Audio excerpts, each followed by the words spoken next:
Okay, these are the Meta 4222 custom tactics. But what's more important this year above everything in terms of formations is CDMs. We know how hard it is to defend this year. Now CDMs, they sit deeper inside the game.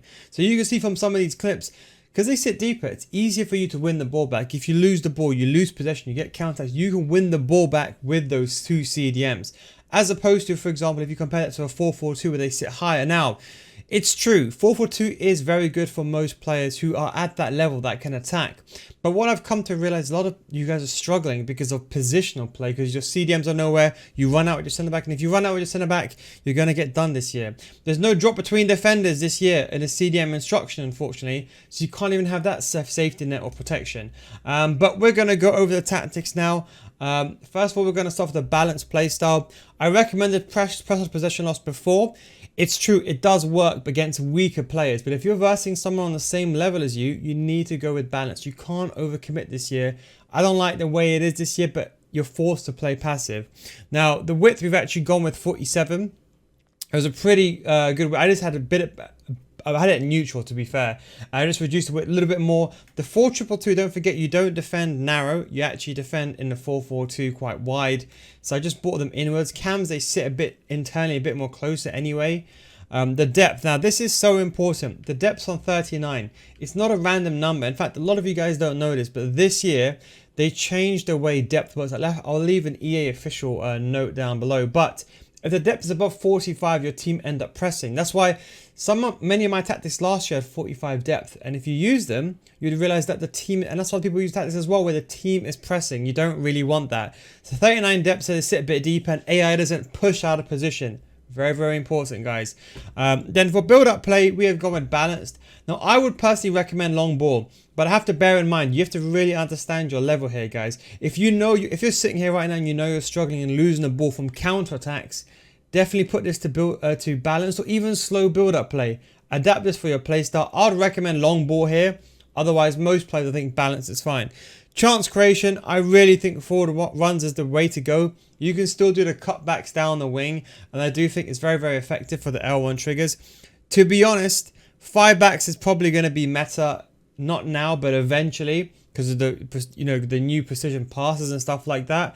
But to be honest, I would say for now, you got to use the 4-4-2, 4-2-3-1, 4-1-2-1-2. I'll have that formation as well coming soon.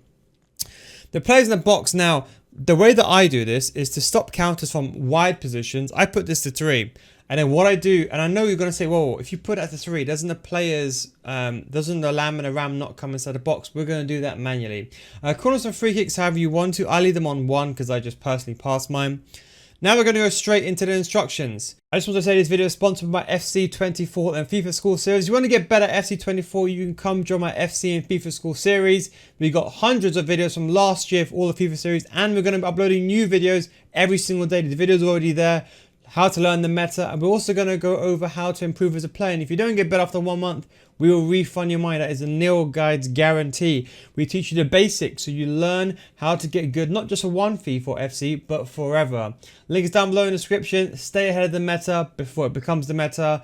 Patreon.com/nil guides. But anyway, back to the video. Now for both strikers, we have stay central and get it behind. But for one of them, we put come back and offense. The only thing that many of you guys will struggle with is that you don't have that, I would say, that central attack in mid like in the 4-2-3-1. So the idea with comeback and offense is one just sits just ever so slightly behind. So that way you at least have someone to build up with.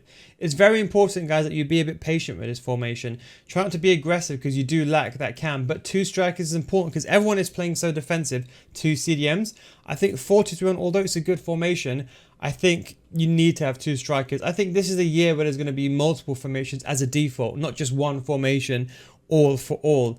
Then for the lamb and the ram, we have them both on comeback and offense and get into the box for cross. Do you remember that I said to you before, why is the players in the box so low? Now this is only from crossing situations, don't forget. But we override this with the instructions. Don't forget, player instructions, they override tactics. We've got comeback and offense and get into the box for a cross. We haven't got drift or anything like that. Do not put free roam on. They are terrible on free roam.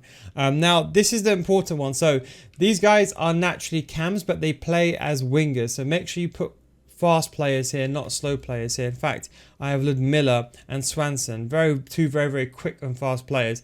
They're going to help you come back when you're defending. Now, the big thing they changed this year is they removed drop between defenders. So before, what you could do is you could have one of your CDMs, just how Busquets kind of used to do when you're attacking, to play in a back five. That would ensure defensive stability. They've removed that this year, so you can't do that anymore. You want to stay back while attacking and cut passing lanes. Cover center is very important, so they stay centrally. And you want to put cut passing lanes, not tight mark.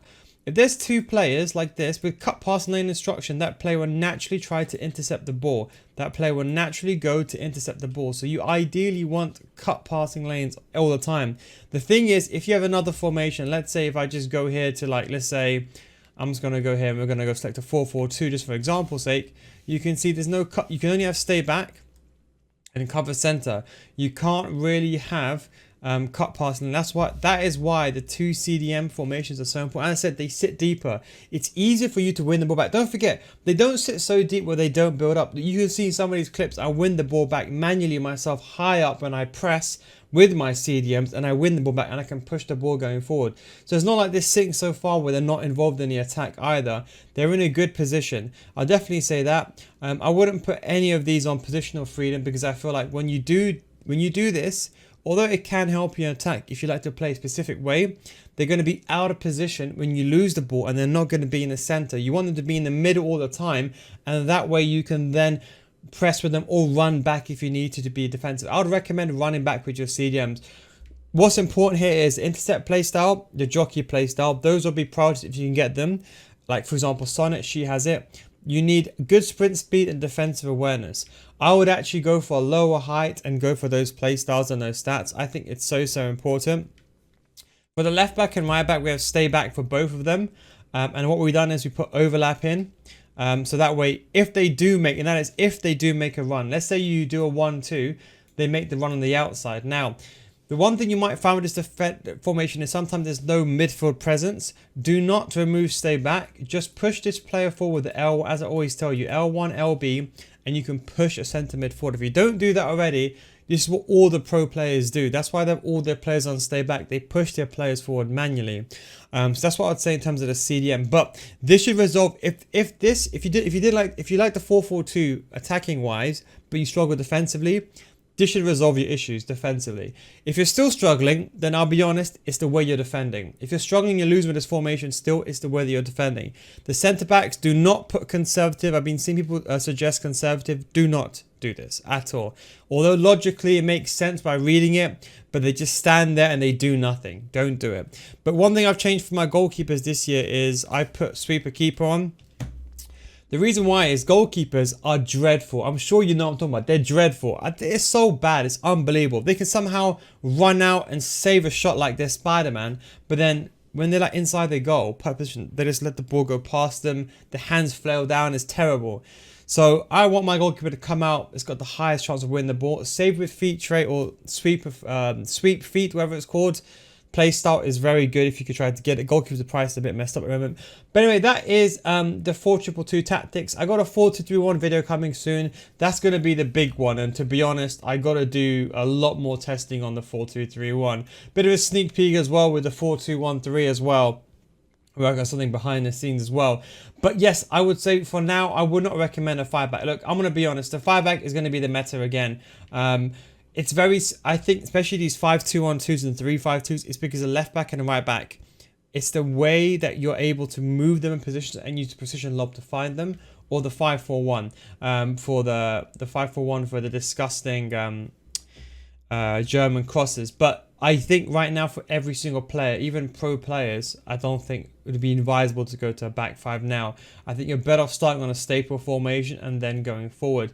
But if you want to see more sneak peek of formations, in fact, my 4-1-2-1-2 is already out on my Patreon. You can join my Patreon series, patreon.com/nil guys. Link is down below in the description. Guys, don't forget, if you don't give after 1 month, we'll refund your money. That is a nil guys guarantee if you don't improve in the game. If you have to click on the link, it should be somewhere over here. Anyway guys, thank you very much for watching, and I'll catch you tomorrow's video. Let me know down below what your thoughts are, and let me know what your feedback is as well. We're testing a lot of formations out this year compared to normal, so let me know your feedback down below and what formations you want to see as well. Thanks for watching, and I'll catch you next time. Peace out guys.